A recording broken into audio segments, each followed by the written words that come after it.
Time for some real talk. Here's the hard truth. The IANA is out of IP addresses. When IPv4 was first developed, a 32-bit number was chosen to represent the address for a node on a network.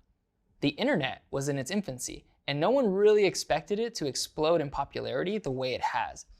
32 bits were chosen, but it's just not enough space for the number of internet-connected devices we have in the world. IPv6 was developed exactly because of this issue.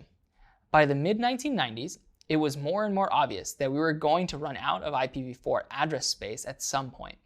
So a new internet protocol was developed, Internet Protocol version 6, or IPv6. You might wonder what happened to version 5, or IPv5.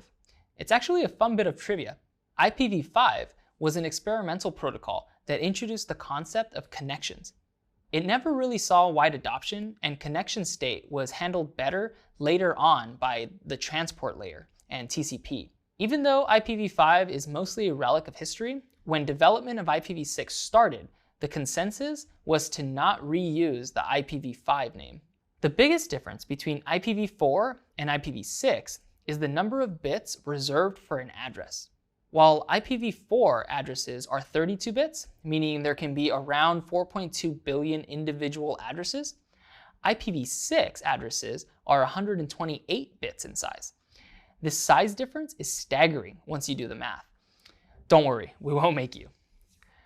2 to the power of 128 would produce a 39-digit long number.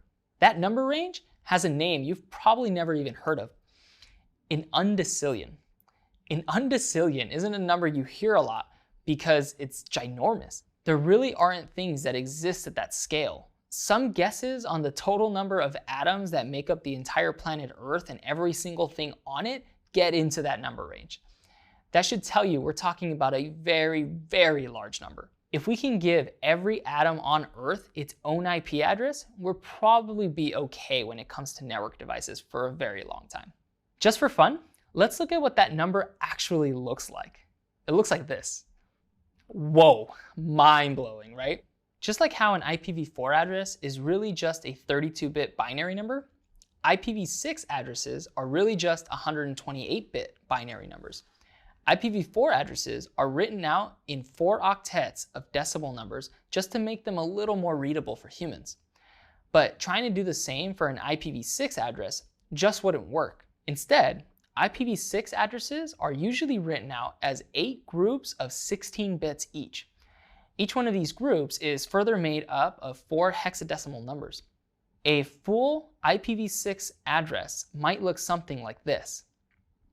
That's still way too long. So IPv6 has a notation method that lets us break that down even more. A way to show how many IPv6 addresses there are is by looking at our example IP. Every single IPv6 address that begins with 2001:0DB8 has been reserved for documentation and education, or for books and courses just like this one.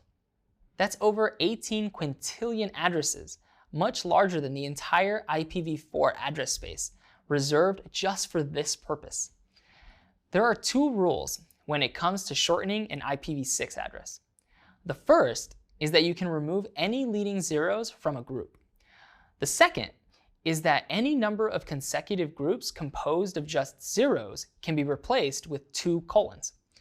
I should call out that this can only happen once for any specific address. Otherwise, you couldn't know exactly how many zeros were replaced by the double colons. For this IP, we could apply the first rule and remove all leading zeros from each group. This would leave us with this. Once we apply the second rule, which is to replace consecutive sections containing just zeros with 2 colons, we'll end up with this. This still isn't as readable as an IPv4 address, but it's a good system that helps reduce the length a little bit. We can see this approach taken to the extreme with IPv6 loopback address. You might remember that with IPv4, this address is 127.0.0.1. With IPv6, the loopback address is 31 zeros with a 1 at the end, which can be condensed all the way down to just ::1. The IPv6 address space has several other reserved address ranges besides just the one reserved for documentation purposes, or the loopback address. For example, any address that begins with FF00::, is used for multicast, which is a way of addressing groups of hosts all at once. It's also good to know that addresses beginning with FE80::, are used for link local unicast. Link local unicast addresses allow for local network segment communications and are configured based upon a host's MAC address. The link local address are used by an IPv6 host to receive their network configuration, which is a lot like how DHCP works. The host's MAC address is run through an algorithm to turn it from a 48-bit number into a unique 64-bit number. It's then inserted into the address's host ID. The IPv6 address space is so huge, there was never any need to think about splitting it up into address classes like we used to do with IPv4. From the very beginning, an IPv6 address had a very simple line between network ID and host ID. The first 64 bits of any IPv6 address is the network ID, and the second 64 bits of any IPv6 address is the host ID. This means that any given IPv6 network has space for over 9 quintillion hosts. Still, sometimes network engineers might want to split up their network for administrative purposes. IPv6 subnetting uses the same CIDR notation that you're already familiar with. This is used to define a subnet mask against the network ID portion of an IPv6 address.